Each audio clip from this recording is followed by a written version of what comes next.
Dear students, welcome to EPG Pathshala.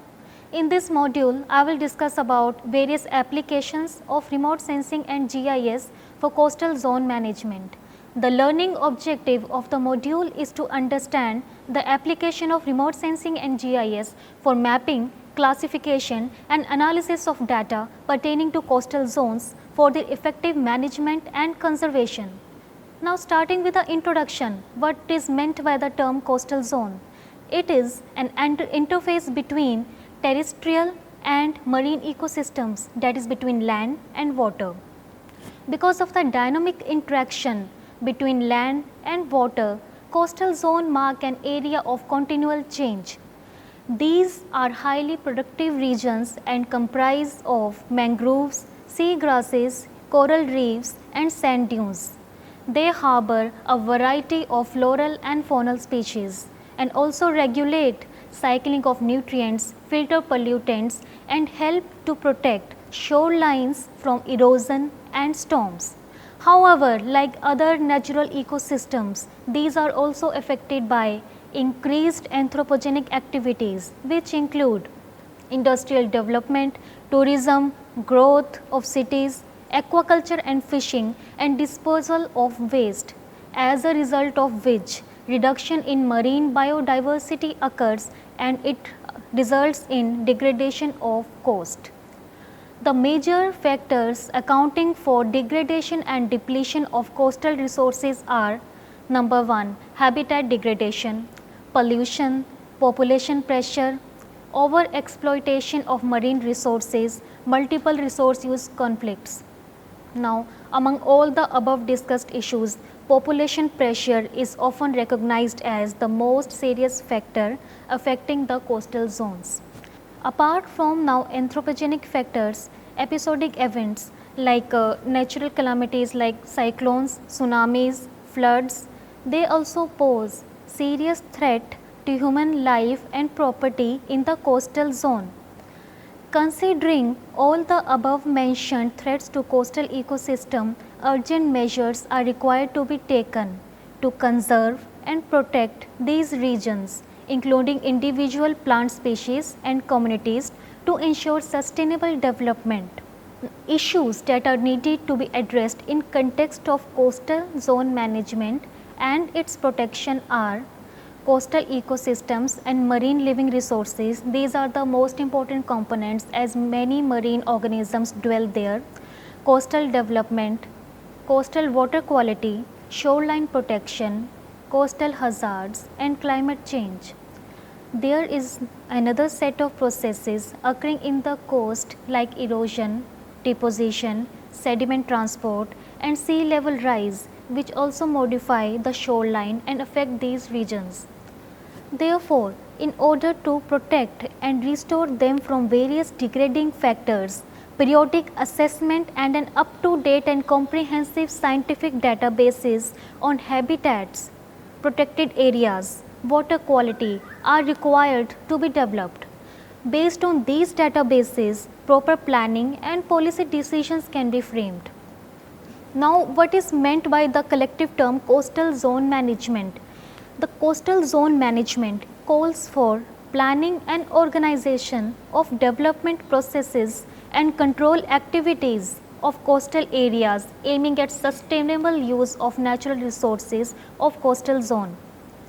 It involves various disciplines like hydrology, soil water conservation, environmental expertise, forestry, agroeconomy, physical planning, sociology and economy. Now, these advanced mapping techniques like remote sensing, GIS and GPS are considered to be more advantageous in mapping of coastal zones and preparation of databases as compared to conventional mapping techniques which cannot provide an up-to-date information. So, there are various benefits of using geospatial technology for coastal zone management. Example: data used for remote sensing is easily available, it is easily accessible, multispectral in nature, that is available in various bands and provides a repetitive coverage. Remote sensing techniques generate spatial data that is pertaining to space which are analyzed in GIS environment for spatial and temporal analysis. GIS, which is Geographical Information System, it further assists in integration of various data and application of modeling techniques to derive better picture of the study area and framing new policies and development of a management plan. Steps involved in coastal zone management are: number 1, collecting data concerning coastal zone; number 2, ranking of data reliability, example with maps depending on scale, source, age and material; 3, maintenance of these information, that is to keep an up to date information; next, monitoring of inventory studies; next is generation of thematic maps; next one is support management and planning activities by providing necessary and sufficient information on coastal zone; next one is support the writing policies concerning coastal zone; and the last one is research to assess the management and planning problems in specific areas. Coastal zone issues and their management using geospatial technology. Now, one by one, various aspects of coastal zone management will be discussed. The first one is mangroves. Mangroves are known to be highly productive ecosystems. They enrich the coastal waters, support the benthic population through recycling of nutrients and production of organic matter. These comprise 8% of world vegetation. India has around 4740 kilometer square area under mangroves, which is around 0.14% of the total geographic area. Forest Survey of India has been instrumental in providing information related to forest cover in the country since 1987. Mangroves play an important role in shoreline stabilization, sedimentation trapping, fish breeding, sequestration and carbon storage, remediation of heavy metals. Despite of being of such socio-economic and ecological importance, these forests face destruction due to expansion of aquaculture farms, demand of wood for construction purposes. Now, satellite remote sensing, how does it help here? This geospatial technology has been found to be very suitable for monitoring and management of mangroves. For distinguished mangrove cover, spectral resolution of sensor is of crucial importance, and important techniques involved in the study are principal component analysis and band ratio. Change detection analysis, which allows us to monitor change a area has undergone between a given time period using remote sensing data, assist in detecting changes in spatial cover of mangroves and conversions into other land use land cover classes due to external interferences. For this purpose, Landsat TM, MSS, ETM Plus, TM, MSS and ETM Plus are sensors of Landsat, and IRS, that is Indian remote sensing data, has been found to be very suitable. Now, the study of mangroves, it can be completed in two main steps. In the first step, what is done, a broad classification of general land cover including mangroves is made. This indicates the best approach to deal with the various types of imagery in order to detect the mangrove deforestation. The second step concentrates on the specific problem of detecting changes in the mangrove areas. It examines different approaches for monitoring the nature of the changes in order to produce maps showing the current and former conditions in an area. Now, you must have heard about synthetic aperture radar. This data is independent of cloud cover and any weather interference. It can be used for mapping mangroves and estimation of mangrove biomass. There is one figure which shows the flowchart of method used in one study to study the mangrove dynamics. In this diagram or figure, the basic imagery pre-processing steps are applied like generation of data, classification, accuracy assessment.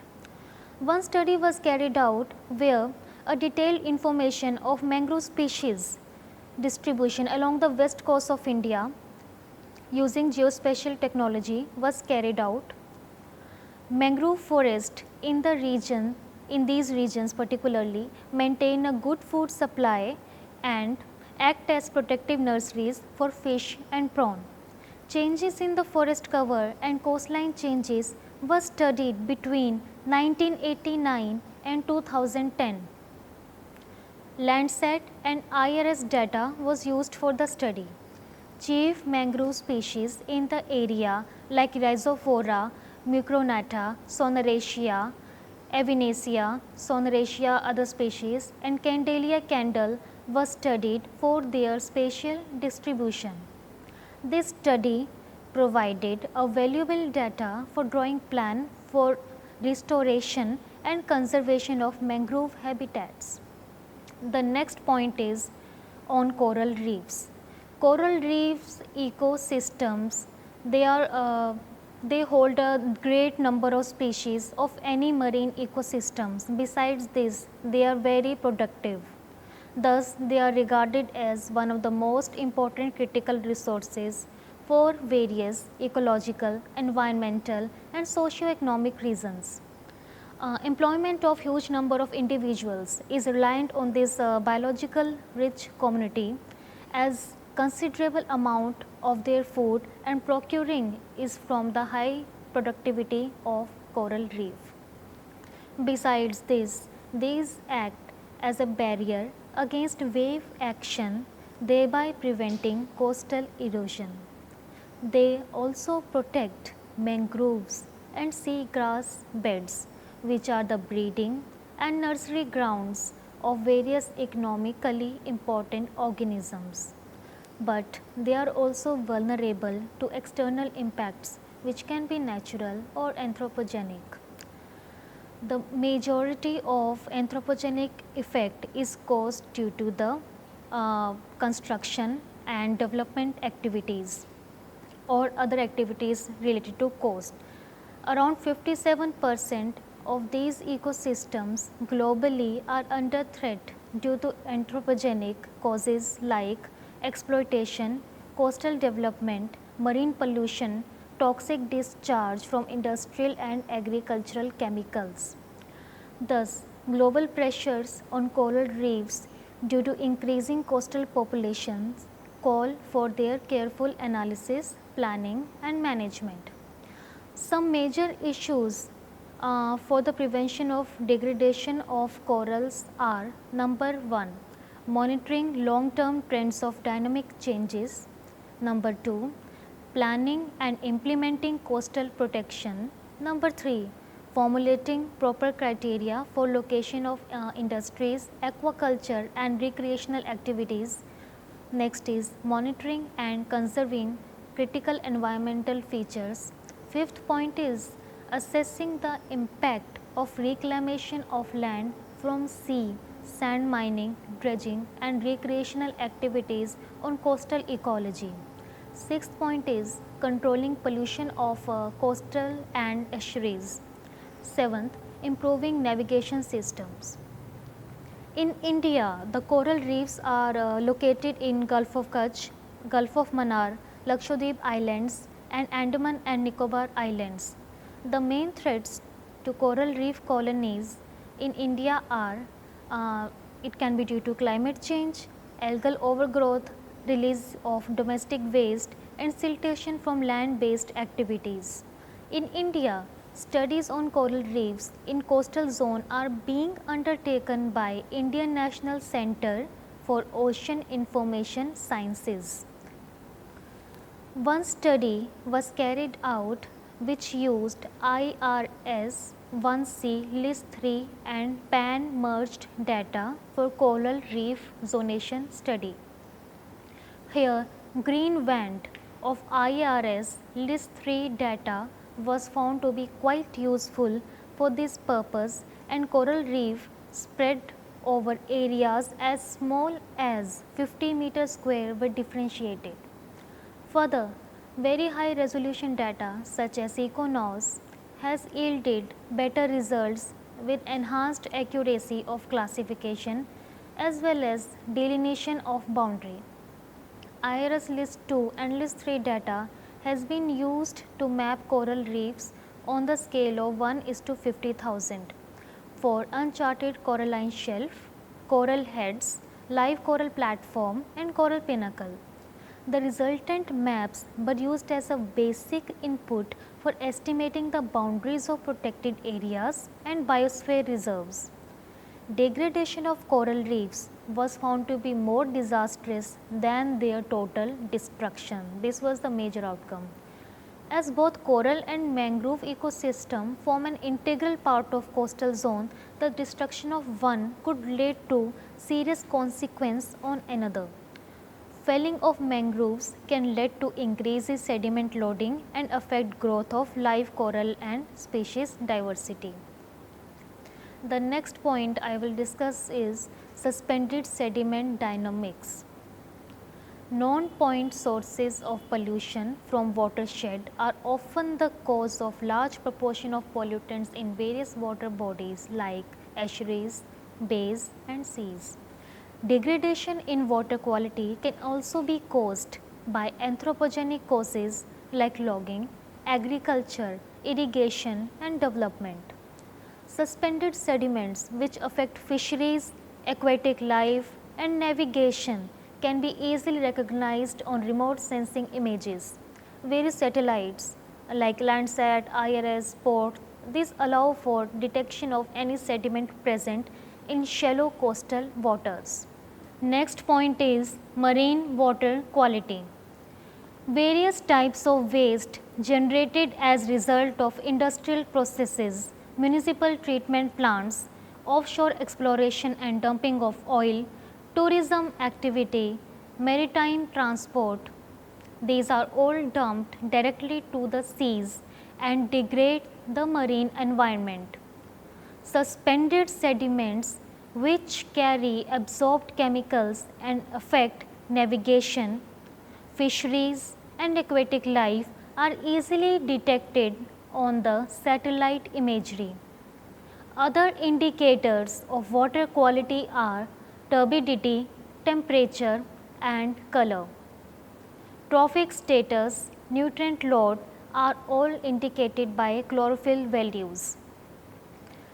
The next point I will discuss about is marine fishery. Aquaculture as well as fishery is the major sources of livelihood, especially for people inhabiting the areas surrounding the coastal zones. The present fish production in India is chiefly from the coastal waters up to the depth of 50 meters. Thus, in order to harness full potential of marine living resources in these zones, an improved knowledge of identification of marine resources is necessary. Third level productivity can be estimated by phytoplanktons that give the idea about the standing stock of green biomass. These days, narrow spectral bands of various satellite sensors provide a better insight into our understanding of ocean productivity. With a repetitive coverage of 2 days, IRS P4 Ocean Color Monitor has been instrumental in providing ocean color data for Indian regions. On the basis of oceanographic features such as thermal boundaries, fronts, eddies, rings, gyres, meanders and upwelling regions, the potential fishing zone maps are generated. Also, we can gain knowledge about the availability of food in column using ocean color data. The sites where SST and chlorophyll coincide, these are ideal for fish aggregations. The next point is shoreline protection. The coastal regions are one of the favorable sites for the people to migrate. Coastal ecosystems have a vital role to play in stabilization of shorelines and buffering coastal environment from the impact of natural calamities like storm. The historical and practical ways to study changes in shoreline along with different landforms help in interpreting the coastal processes operating in the region. Changes in the shoreline have been studied for the entire Indian coast using Landsat. The sensors are MSSNTM and IRS with LIS2 sensor on different scales of 1:250,000 and 1:50,000. North Vishakhapatnam, Paradip and Ennore, north of Madras, near Nagapattinam and Kanyakumari ports on the east coast of India showed considerable erosion, whereas southern part of these ports witnessed deposition. So, side by side both the processes were going on. Construction of artificial barriers like breakwater jetties led to these changes. Dam construction on rivers interferes with coastal environment as well. Acute erosion was observed in one of the thermal power station in the Gulf of Khambat located on the Mahi estuary during 1979 and 1981. Now, after analyzing the multi-temporal satellite data, considerable shoreline changes were evidenced in the Mahi estuary system between 1972 and 1988. The whole study it was carried out by Naik and Sahai. Now, the reason was because of construction of dams during 1975 on the Mahi and Panam rivers in upstream regions. Movement of suspended sediment also assist in gaining idea about near shore water flow. Two separate water masses were observed when in Kochi a sediment plume coming out from harbour made a contact with sediments along the coast, which led to depict that plume is behaving as a barrier to the sediment transport.